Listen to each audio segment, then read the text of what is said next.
Good morning, grade 11, and welcome back to the last session of this poem, Aunt Julia by Norma McCaig. By the way, it is the last session because it's a part of the analysis of Aunt Julia by Norma McCaig, and I will show you a new theme.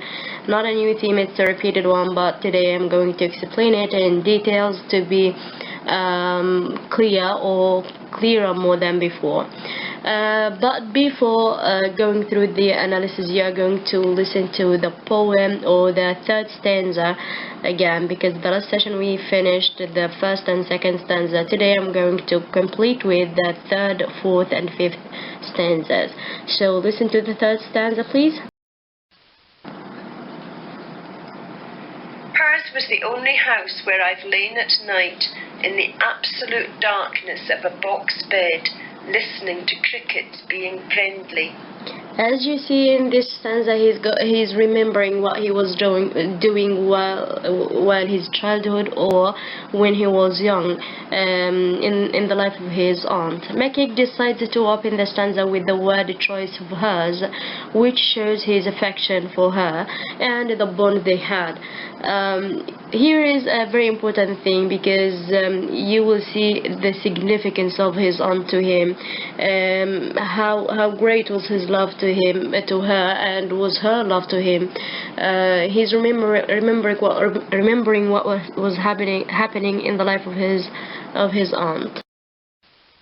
In the absolute darkness again has connotations of death, and reiterates that theme to the reader, with the darkness being symbolic of death and despair.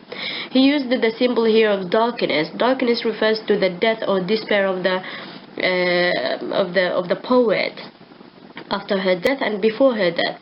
Despair before her death because of his disability of communicating with his aunt because of the Gallic language, the language that he did not know how to learn or even how to understand of his aunt.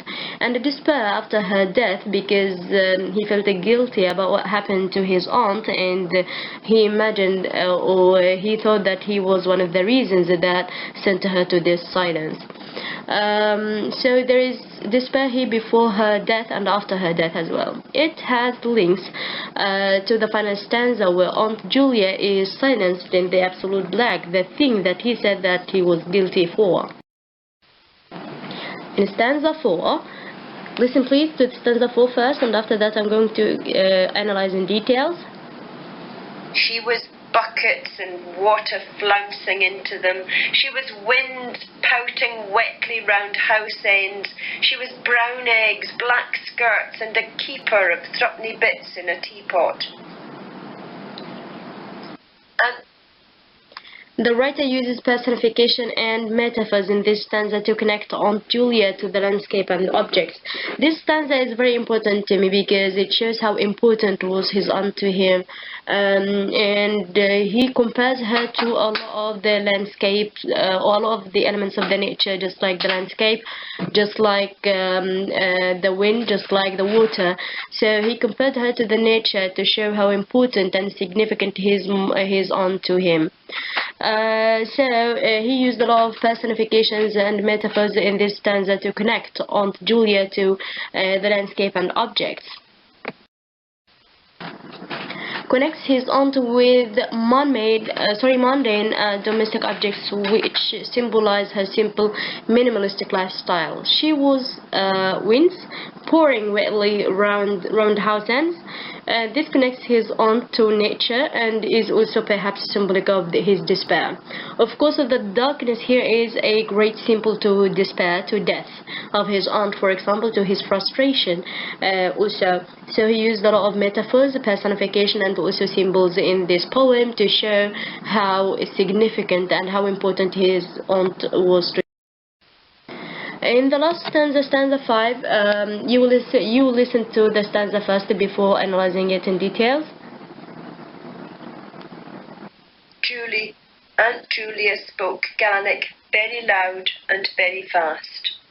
By the time I had learned a little, she lay silenced in the absolute black of a sandy grave at Luscantire. But I hear her still welcoming me with a seagull's voice across 100 yards of peat scrapes and lazy beds, and getting angry with so many questions unanswered. Okay, in the last stanza, I think the last stanza is the richest one because it started with despair and ended with hope. Started with despair when he said that everything has gone. His aunt took his happiness and went away. In the end, he said that he can see her, he could listen to her, he could watch her, so he could live her. He remembers everything about her, and he could hear her welcoming him with the seagull's voice. So the fifth stanza is very rich because it has two different themes. The first of it, or the beginning of it, was about despair, and the rest of it, or the end of it, was about hope. The main theme of death is shown in the last stanza. There is a bitter despair to McCaig's tone. He uses the word choice of silence to suggest perhaps Aunt Julia lived her whole life in silence, isolated by the communication barrier and her geographical area. Here, a very important piece of information when he said that maybe she was isolated all her life long because of the communication barrier of the Gaelic language. She could not be able to communicate with the rest of the people in her geographical area because of her language. Maybe she was isolated the whole time long because of this barrier that she confronted on herself all the time.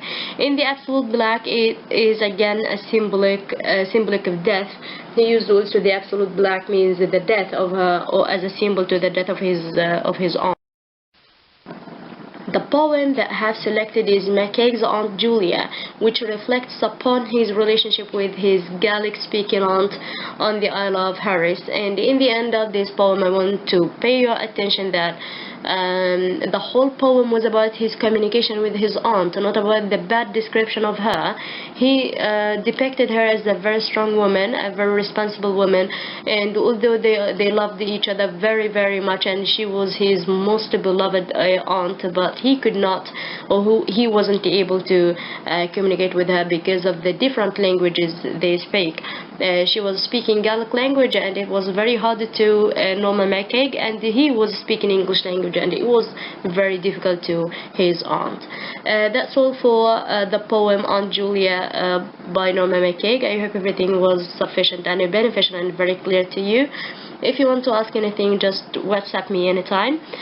Don't forget writing the analytical essay, divided into 3 parts as I said at the beginning of this video. Thanks a million for watching me, and to be continued inshallah with a new piece of literature. Bye bye.